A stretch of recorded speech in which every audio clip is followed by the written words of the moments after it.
네, 이제 정훈 선수 FA 소식을 전해드리면서 내년 시즌 이제 다 롯데가 뭐 트레이드가 남아있긴 합니다만 일단 기본적인 구성 자체는 끝이 났어요. 그렇죠. 네, 투수 부문부터 좀 한번 살펴보자면 일단 1선발부터 5선발까지가 일단 롯데가 있는데 1선발에서 뭐 2선발까지는 외국인 선수 2명 찰리 반스 선수, 스파크만 네. 선수라고 봐야 되겠고요. 뭐 그 선수들에 대한 내용은 뭐 저희도 이제 경기를 하는 걸 또 보고 이제 시범 경기라든지 네. 연습 경기를 좀 보고 말씀을 드려야 될 것 같고 3선발은 이제 박세웅 선수가 될 가능성이 높겠죠. 뭐 박세웅 선수가 해야 되겠죠. 네, 박세웅 선수만큼 선발 로테이션에서 제대로 해줬던 선수가 이렇게 뭐 눈에 띄지 않습니다. 그러면은 이제 3선발은 박세웅 선수가 돼야 되겠고 4, 5선발에서 어떤 선수들이 좀 두각을 나타내줘야 될까요? 선발진에서 뭐 박세웅 선수 빼놓고는 지금 확실하게 자리매김하는 선수가 없다고 보여져요. 이인복 선수 같은 경우는 작년에 후반기에 들어와서 깜짝 지금 뭐 등판을 해서 큰 활약을 했습니다만은 이인복 선수가 올해 또 어떻게 시작을 할지 모르는 거고요. 또 구장이 또 커진 데 있기 때문에 이인복 선수의 활용도가 어떻게 또 변할지 모르겠습니다. 그러면 뭐 제 생각 같아서는 작년엔 좀 미진했습니다만은 김진욱 선수 왼손 투수 김진욱 선수가 한 자리를 좀 맡아줬으면 좋을 것 같고 또 구성상으로 본다 그러면 서준호 선수가 올해 좀 활약을 좀 해줘야 되는 해입니다. 그렇게 되면 오른손 왼손 언더헤드 이렇게 이제 구색이 갖춰지는데 글쎄요 뭐 여러 선수 있어요. 이승호 선수도 있습니다만 이승호 선수 같은 경우는 작년에 긴 이닝을 던져주지는 못했고 또 1승도 없었어요. 제구가 좀 많이 그렇죠. 네. 불안한 면이 있기 때문에 가능성은 굉장히 있어요. 그러니까 이 네 선수 중에 두 선수를 좀 선발을 해야 되는데 서튼 감독 머리가 굉장히 좀 복잡해질 겁니다. 네. 네.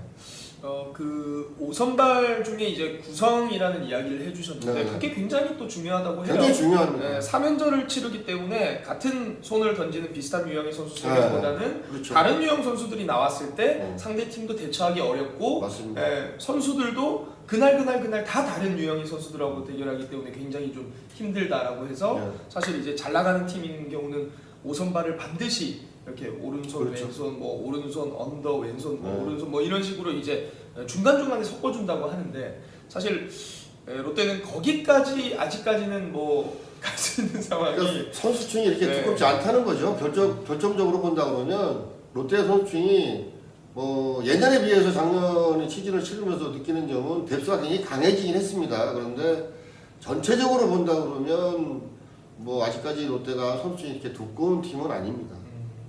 어쨌든 뭐 김진욱 선수, 서준원 선수가 탁 각성만 해준다면 롯데는 뭐, 구성은 진짜 괜찮죠. 그러면 더할 나위 없죠. 진짜 괜찮죠. 네. 그리고 이제 외국인 선수 2명에 박세웅 선수 지난 시즌만큼만 해주고 두 선수가 탁 각성해주고 뭐 이인복 선수가 진짜 말 그대로 뭐 6선발 정도까지도 들어가줄 수 있는 거고 아니면 한 텀 쉴 때 같이 이제 번갈아 가면서 나와줄 수도 있는 거니까. 그러니까 지금 서준호 선수 같은 경우는 제가 이제 두 시즌을 롯데 중계를 하면서 이렇게 느낀 점이 자신감이에요. 마운드에서 자신감을 더 가져야 되는 거고 김진욱 선수 같은 경우는 특별한 버릇이 있습니다. 인터벌이 너무 길어요. 그래서 선발로 올라왔을 때 야수들의 피로감 이런 것들이 굉장히 좀 쌓일 수가 있고 이인복 선수 같은 경우는 뭐 체력적인 문제가 좀 있을 거라고 좀 보여져요. 물론 뭐 힘으로 던지는 선수는 아닙니다만 선발로 1년 시즌을 치르기에 체력적인 부담감이 있지 않겠느냐라는 좀 생각이 좀 있고요. 그 다음에 이승현 선수 같은 경우는 굉장히 좋은 공을 갖고 있어요. 근데 문제는 제구란 말이에요. 그러니까 지금 마무리 캠프는 끝났습니다. 2월 2일부터 이제 스프링 캠프에 들어가는데 이때부터 4월 2일 날 개막전까지 약 한 2달 동안 얼마만큼 자기가 모자란 부분을 보완해서 치고 올라와 주느냐 이게 굉장히 중요한 부분이라고 생각이 되네요. 네. 중간 개투 마무리는 사실 뭐 지난 시즌만큼만 해준다면 롯데는 걱정은 없어요. 그 마무리 정도는요. 네. 지금 뭐 걱정이 없습니다. 네. 그러니까 7, 8, 9, 3회 정도는 롯데가 가장 강한 팀이 될 수 있어요. 네. 그러면 선발이 5회나 6회까지만 끌어다 준다 그러면 이건 필승이죠. 필승이에요. 물론 뭐 공격적인 부분이 좀 살아나야 되겠지만 수비적인 부분에서는 투수력에서는 뭐 최강의 팀이 되지 않을까라는 생각이 좀 드네요. 네. 뭐 최준영, 구승민, 그렇죠. 그리고 김원중 선수가 네. 이어지는 이 삼각편대 또 김대우 선수가 또 좀 지난 시즌 초반의 모습 좀 되찾아주고. 네. 김대호 선수 같은 경우도 초반에는 굉장히 큰 활약도 했고 기대를 했습니다만은 후반기에 가서 체력적인 문제가 있지 않았나라는 생각이 들어요. 그러니까 공인들이 1년 시즌을 치르면서요, 어떤 정점을 찍게 되면 또 약점이 나타나게 됩니다. 그 약점을 충분히 이제 보완해서 나와야 되는데 기대를 해봐야 되겠죠. 네, 알겠습니다. 투수진 그렇게 좀 마무리를 하고요. 이제 야수진으로 가야 될 텐데 네. 포수 부문은 일단 뭐 안중열, 지시환 두 선수의 그렇죠. 싸움이라고 봐야 되겠죠. 정보고 선수도 있지만 작년 시즌을 보면 안종준 선수가 가장 안정적인 리드를 했고 또 공수에서 좋은 활약을 했습니다. 지시환 선수도 거의 못지않은 활약을 했고 이제 두 선수를 주축으로 해서 꾸려가지 않을까라는 생각이 드는데 네.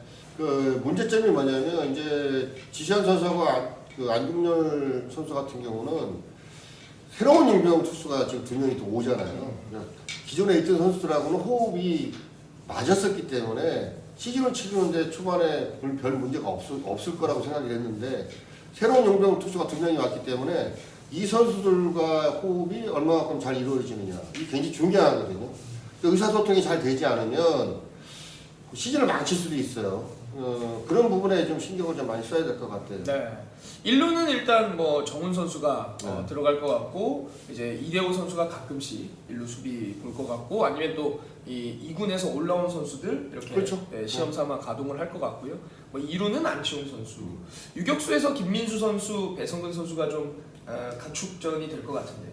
뭐 타팀에서는 박승욱 선수도 있고 신인인 윤동희 선수도 있습니다만 이 선수들에 대한 확고한 확신이 아직까지는 없잖아요. 그리고 이제 그동안 시합을 많이 나갔던 뭐 김민수 선수나 배성훈 선수가 수비력은 굉장히 좋지만 또 김민수가 타격이 굉장히 좋습니다. 그래서 두 선수를 번갈아 가면서 활용하지 않을까라는 생각이 드는데 아무튼 전체적인 내야수의 무게감이나 힘은 작년보다는 조금 떨어졌습니다. 네.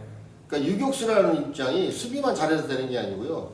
내야수를 모두 지휘를 할 수 있는 그런 위치에 있단 말이에요. 근데 그런 부담감을 이 선수들에게 맡기기는 굉장히 어렵단 말입니다. 그래서 올 시즌은 이루수를 보고 있는 안치홍 선수가 부상 없이 전 게임을 좀 나가줘야 되고 내야의 그 야전 사령관 역할을 좀 안치홍 선수가 해야 되는 해가 아닌가라는 생각이 드네요. 네, 그렇군요. 예전에 이제 정근우 선수가 SK에서 그렇죠. 해줬던 네. 그런 역할들을 네. 해줘야 된다라는 말씀이시고요. 3루는 이제 한동희 선수, 네. 한동희 선수가 좀 굳건하게 지켜줘야 될 것 같아요. 좌익수 전준우 선수가 뭐 1루로 갈 수도 있다라는 말도 있지만 그래도 일단 구성상으로 봤을 때 전준우 선수가 좌익수에 일단 남아줘야 롯데가 또 강해지는 거 아니겠어요? 전준호 선수가 1루에 가게 되면 수비도 그렇고 타격도 그렇고 다 떨어질 거라고 좀 예상을 해요. 네, 쉬운 게 아니죠. 쉬운 게 아닙니다. 네, 그리고 일단 뭐 전준호 선수가 자기 위치 좌익수에서 있으면서 공격력에 좀 힘을 보태는 게 팀에도 큰 도움이 되지 않을까 이렇게 생각이 되고요. 일단 정훈 선수를 그 롯데가 잡았기 때문에 1루수는 정훈 선수가 해야 되겠죠. 네. 그리고 이대호 선수도 뭐 지명 대타로 많이 나가겠지만 이대호 선수 수비 굉장히 좋습니다. 그렇죠. 이대호 선수가 1루에 또 나가고 되고 정훈 선수가 지명 대타를 해도 되고 뭐 그런 식으로 로테이션이 돌아가지 않을까라는 생각이 드네요. 네, 중견수는 이제 DJ 피터스 그렇죠. 선수가 뭐 네. 붙박이로 워낙 뭐 수비력은 너무 좋은 선수다라고 평가가 있기 때문에 붙박이로 있겠고 이제 문제가 사실 롯데는 이제 아까 앞서 말했던 유격수와 지금 이제 우익수 쪽, 그렇죠.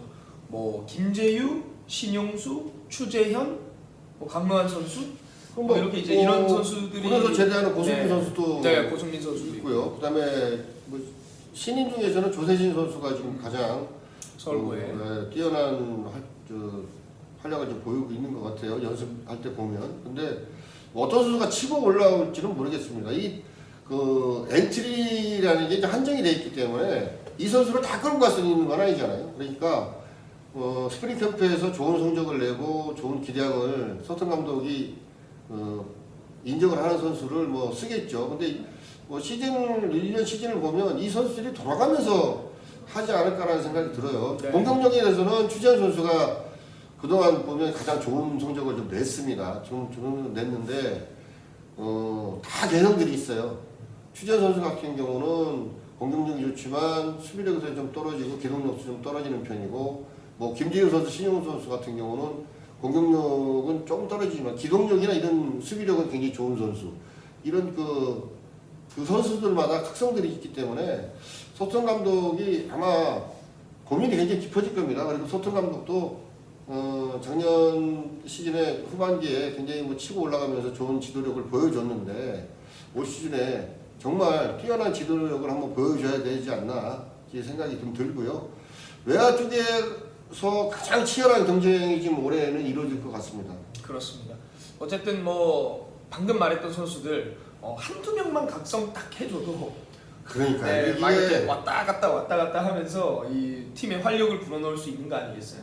이게 그 여러 선수를 좀 이렇게 합해놨으면 좀 좋겠는데 그게 쉬운 일이 아니잖아요. 그러니까 기동력이 좋은 선수는 또 공격력이 좀 약하고 공격력이 좋은 선수는 수비력이 좀 약하고 뭐 이런 좀 장단점이 좀 있어요. 그래서 뭐 소통 감독이 잘 선택을 하겠죠. 네, 조세진 선수도 좀 기대가 되고요. 그렇죠. 네, 알겠습니다. 내년 시즌에 뭐 여기서 좀 바뀌는 거는 뭐 서튼 감독이 재량이기 때문에 네. 저희가 뭐 재미삼아 한번 예상을 해봤는데 어쨌든 선수들 스프링 캠프 기간 동안 열심히 해서 좀 좋은 성적이 있었습니다.